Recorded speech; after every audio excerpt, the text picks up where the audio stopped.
السلام علیکم، میں ہوں فرزانہ۔ دیکھ کے اور اس سے پہلے میری سٹوری پڑھ کے میں نے ایک گروپ میں شیئر کی تو سب لوگوں نے بہت اس کو اپریشیٹ کیا، تھینک یو سو مچ۔ اور سب کو جو اس سے انکریجمنٹ ملی ہے، مجھے اس کی سب سے زیادہ خوشی ہے کہ آپ لوگ اچھا فیل کر رہے ہیں کہ you can do it too. I know تھوڑی سی ہمیں اپریسیشن چاہیے ہوتی ہے، یا کوئی ایک ہمارے سامنے ایگزامپل چاہیے ہوتی ہے کہ کیا ایسا کیا جا سکتا ہے یا نہیں۔ تو وہ کافی میسیجز میں نے جو ہے وہ ریسیو کیے اس بارے میں، آپ لوگ شیئر کر رہے ہیں کہ ہمیں اچھا لگا پڑھ کے، اور جو مشکلات ہم فیس کر رہے تھے تو آپ کی مشکلات کو دیکھا کہ آپ نے کیسے فیس کیا، تو ہمیں لگا کہ ہم کیوں نہیں کر سکتے۔ So that's the spirit, that's the reason I wanted to share everything. Otherwise اپنے حالات بتانے کا کوئی وہ نہیں تھا کہ ہاں میں بتاؤں کہ میں نے کیا کیا۔ انکریجمنٹ ہی جو ہے وہ مین پرپز تھا، تو آئی ایم ہیپی۔ اور بالکل اس میں کوئی شک نہیں ہے کہ آپ نہیں کر سکتے، آپ بالکل کر سکتے ہیں۔ عورتیں خاص طور پہ میں کہوں گی زیادہ مضبوط ہیں، بس صرف کوئی ایک راستہ جو ہے وہ ہمیں سوچنا ہوتا ہے، ڈیسائیڈ کرنا ہوتا ہے، اس پہ چلنا ہوتا ہے۔ قدم بڑھائیں، آپ کامیابی جو ہے نا آپ کے قدم چومے گی انشاءاللہ، اس کے لیے بے فکر رہیں۔ بالکل زندگی جو ہے نا وہ اسی طرح سے اتار چڑھاؤ کا، کشمکش کا نام ہے۔ یہ پیچھے آپ جو دیکھ رہے ہیں نا، میرے پیچھے ہو رہا ہے، ایسے ہی ہماری لائف میں بھی چل رہا ہوتا ہے، کچھ نہ کچھ کچھ نہ کچھ۔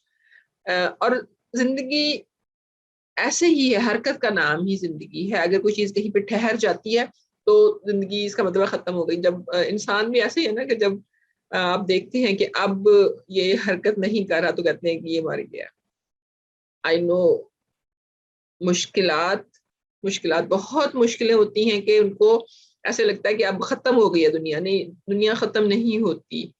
ہمارے ذمے کچھ کام ہوتے ہیں جو ہم نے کرنے ہوتے ہیں، ہمیں اپنے آپ کو مضبوط کرنا ہے، سٹینڈ لینا ہے، پھر سے اٹھ کے کھڑے ہونا ہے، اور یہ ممکن ہے۔ کرنا کیا ہے آپ نے کہ آپ نے اپنے دماغ کو سمجھانا ہے، اس کو سمجھانا پڑتا ہے۔ ہمیں مین پرابلم وہی ہوتی ہے، اس کو آپ سمجھا لیں گے، اس کو کور کر لیں گے تو پھر آپ جو ہے نا وہ کافی آگے بڑھ سکتے ہیں۔ اور یاد رکھیں کچھ بھی ناممکن نہیں ہے، اور جو مشکلیں ہیں اللہ تعالیٰ اتنی ہی ڈالتا ہے کہ جتنی ہم برداشت کر سکتے ہیں۔ وہ کبھی بھی ہماری مصیبتوں سے، ہماری ہمتوں سے زیادہ مصیبت میں، مشکل میں ہمیں نہیں ڈالتا، یعنی وہ نہیں ڈالتا، میں نہیں یہ کہوں گی کہ وہ ڈالتا ہے۔ اس کے پیچھے کچھ ریزنز ہوتی ہیں، کچھ ہماری اپنی غلطیاں ہوتی ہیں جس کی وجہ سے یہ سچویشنز بنتی ہیں، ہمیں ان کی طرف بھی دھیان دینا ہے۔ تو یہاں پہ صرف اس وقت مقصد یہ ہے کہ فرض کیا آپ کسی مشکل میں ہیں تو بجائے اس کے اس مشکل کو یاد کر کر کے آپ روتے رہیں، پریشان ہوتے رہیں، تو یہ پرابلم کا حل نہیں ہوگا، اس سے مسئلے حل نہیں ہوں گے، بلکہ ہمیں ان کا سلوشن ڈھونڈنا پڑے گا۔ ہمیں دیکھنا پڑے گا ہم کیا کر سکتے ہیں۔ اگر آپ کے پاس ایجوکیشن ہے تو آپ ظاہر ہے اس کو استعمال کرتے ہوئے آگے بڑھ سکتے ہیں۔ سوچیں، دوسروں کو کہے ہوئے پہ یقین نہیں صرف کریں، خود جو ہے وہ سرچ کریں چیزوں کو، اور یہ دیکھیں کہ کیا صحیح ہے کیا غلط ہے، اس کے مطابق آگے چلیں۔ اور اگر آپ کے پاس فرض کیا کوئی اسکل نہیں ہے تو آپ کوشش کریں کہ آپ جلد از جلد سیکھ سکیں، لیکن اگر کوئی اسکل ہے تو اس کو بیسٹ وے میں یوز کرنے کی کوشش کریں۔ مطلب کچھ بھی، پکانا، پڑھانا، سلائی کرنا، یہ عام ہے جو گھر پہ بیٹھے ہوئی ہر عورت کر سکتی ہے، تقریباً سبھی کو آتا ہوتا ہے، لیکن اس میں تھوڑی سی جدت پیدا کریں، اس کو اس طرح سے کریں جیسے کسی اور نے نہیں کیا، کوئی انوکھی چیز سوچ لیں، تو اس سے پھر جو ہے نا وہ آپ کی آمدنی کا سلسلہ سٹارٹ ہو جائے گا۔ اور لوگوں کی پرواہ اگر کرنی ہے تو پھر کام نہیں ہوں گے، یہ بات یاد رکھیں۔ لوگوں کی باتوں کی پرواہ ہمیں جو ہے وہ کم سے کم کرنی ہے، اور اسٹرانگ ہونا ہے، اور آگے بڑھنا ہے، کیونکہ آپ نے اپنے بچوں کی پرورش جو ہے وہ کرنی ہوتی ہے۔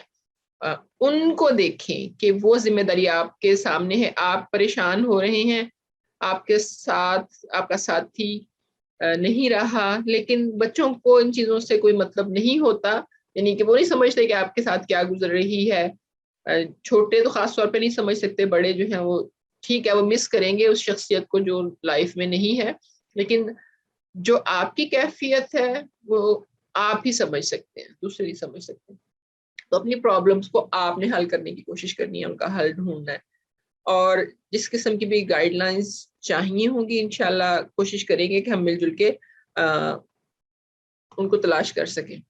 تو ہم سلسلہ یہ جاری رکھیں گے. آج ایک چھوٹی سی ایک فیڈ بیک تھی جو آپ سب سے مجھے ملی اور میں نے آپ کے ساتھ شیئر کرنا چاہا. تو میں ڈفرینٹ ٹاپکس پہ انشاءاللہ کوشش کرتی رہوں گی کہ بات کروں. اور اس وقت میرا مقصد یہ ہے کہ آپ کو انکریج کروں کہ yes you can do it. میں کوئی انوکھی نہیں تھی اور نہ ہی یہ کہ میں نے سب کچھ آسانی سے کر لیا, ایسا نہیں تھا. یہ 99 سے سٹارٹ ہوا تھا سلسلہ اور آج کا وقت ہے. اور سیکنڈ میرج میں نے کی تھی لیکن 12 سال بعد, اپنے ہسبینڈ کی ڈیتھ کے 12 سال بعد. تو یہ نہیں ہے کہ میرے مسئلے ختم ہو گئے یا میں جو میں کہنا یہ کہ ایسا نہیں ہے کہ مجھے کوئی پرابلمس نہیں ہوئی. میں نے بہت سی پرابلمس جو ہیں وہ فیس کی ان 12 سالوں میں بھی اور اس کے بعد بھی. پرابلمس چلتی رہتی, بس اپنے ذہن کو کنٹرول کرنا پڑتا ہے, چینج کرنا پڑتا ہے, وہ ہمیں سیکھنا ہوگا. Okay, thank you. اگلی ویڈیو تک. اللہ حافظ.